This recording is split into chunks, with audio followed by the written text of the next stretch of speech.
Bayangkan kamu hidup di London, Desember 1952. Udara dingin menggigit tulang, jalanan sibuk dengan warga yang beraktivitas. Asap dari cerobong rumah menyatu dengan udara pagi. Tapi, tanpa peringatan, kabut turun. Bukan kabut biasa. Kabut ini menelan kota, menjadikannya seperti kota hantu. Dalam hitungan jam, warga mulai batuk. Dan dalam beberapa hari, ribuan orang mati. Inilah kisah mengerikan The Great Smoke of London, tragedi yang nyaris mengubur kota dalam kabut kematian.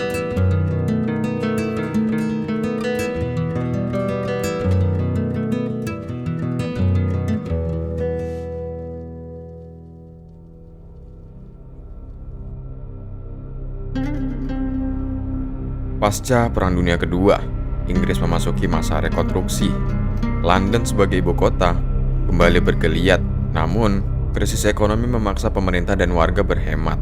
Salah satu penghematan terbesar, penggunaan batu bara jenis rendah atau coal slag yang memiliki kandungan sulfur yang sangat tinggi. Setiap musim dingin, jutaan rumah di London membakar batu bara untuk menghangatkan diri.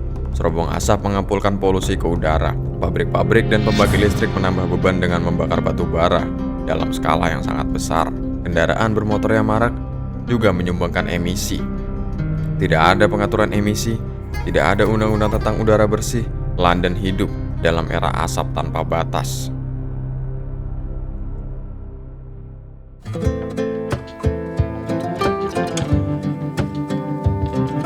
Tanggal 4 Desember 1952.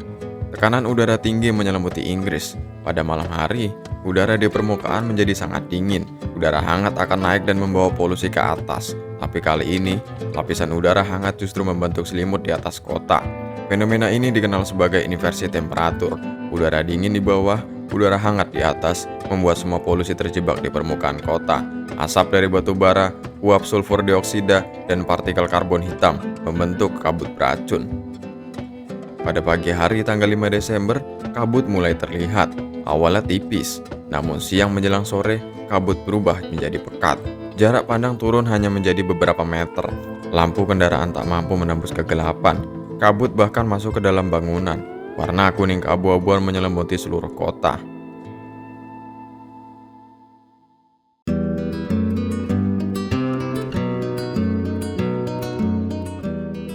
Transportasi lumpuh, taksi dan bus berhenti beroperasi.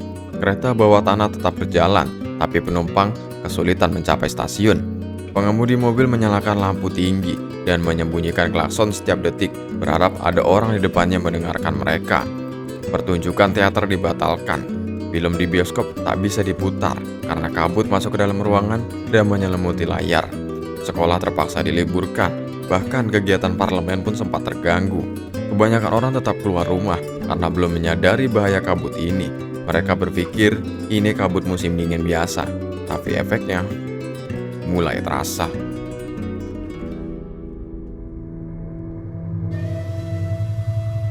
Rumah sakit penuh, pasien mulai berdatangan dengan keluhan pernapasan akut, sesak napas, batuk berdarah, infeksi paru-paru, dan asma berat.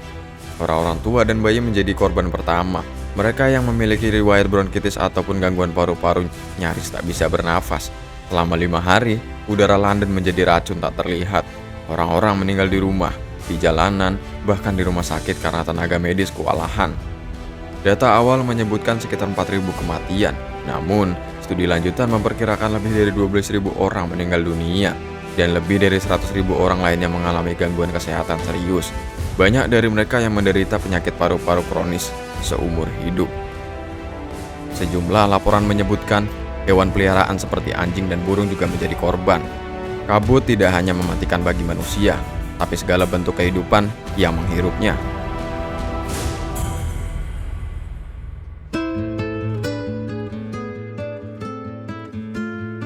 Pemerintah Inggris tidak segera bertindak. Pada saat kejadian, mereka menyebut hanya sebagai cuaca buruk musiman. Tidak ada peringatan darurat, tidak ada pengungsian. Bahkan Menteri Kesehatan saat itu, Hilary Marguan, meremehkan peristiwa ini. Di tingkat lokal, penjabat kota kewalahan. Mereka tidak memiliki pedoman untuk menghadapi bencana lingkungan seperti ini. Tidak ada sistem komunikasi darurat, tidak ada peralatan untuk mengukur kualitas udara secara real time. dan tidak ada protokol evakuasi. Di sisi lain, dokter dan rumah sakit mulai memberikan laporan ke media bahwa jumlah pasien meningkat secara drastis. Surat kabar lokal dan nasional mulai menurunkan headline mengerikan, kabut, pembunuh, atau udara mematikan menghantui kota. Namun birokrasi lamban, parlemen sibuk berdebat soal isu ekonomi dan tidak segera menyadari skala bencana. Butuh waktu berhari-hari dan bukti kematian yang terus meningkat sebelum akhirnya pemerintah pusat mengakui bahwa ini adalah krisis kesehatan publik yang serius. Namun tekanan dari media, dokter, dan masyarakat meningkat. Foto-foto kabut di koran dan laporan kematian melonjak. Akhirnya membuat pemerintah tidak bisa lagi bungkam. Penyelidikan dilakukan.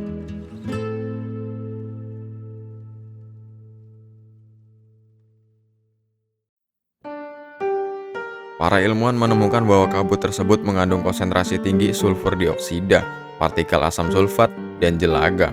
Ini adalah hasil pembakaran batu bara kotor dalam jumlah yang sangat masif. Para ahli kesehatan masyarakat menyimpulkan bahwa kombinasi cuaca dan polusi menciptakan racun yang tidak bisa lagi dilawan dengan masker atau penutup mulut biasa.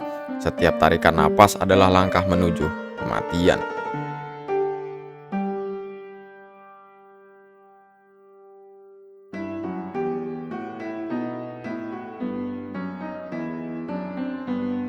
Bencana ini menjadi titik balik. Pada tahun 1956, pemerintah Inggris mengesahkan Clean Air Act. Undang-undang ini mengatur pembatasan pembakaran batu bara di daerah padat penduduk, menciptakan zona bebas asap, dan memperkenalkan pemanas rumah yang lebih bersih. Bencana ini mendorong penelitian lingkungan global. Negara-negara lain yang mulai memantau kualitas udara dan menetapkan standar emisi. Dunia belajar bahwa polusi udara bisa membunuh secara massal tanpa senjata atau perang. Salah satu ilmuwan yang terkenal di masanya adalah Dr. Harold Anthony Des Fox yang sejak awal abad ke-20 sudah memperingatkan tentang bahayanya smoke, gabungan dari smoke dan fog.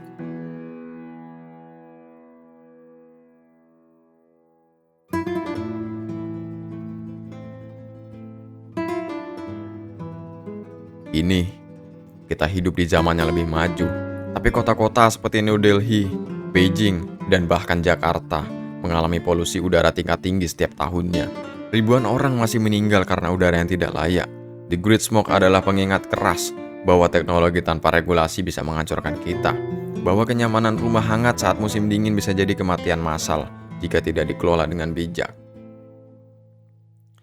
Desember 1952 meninggalkan luka yang dalam, luka yang tidak terlihat namun membunuh diam-diam.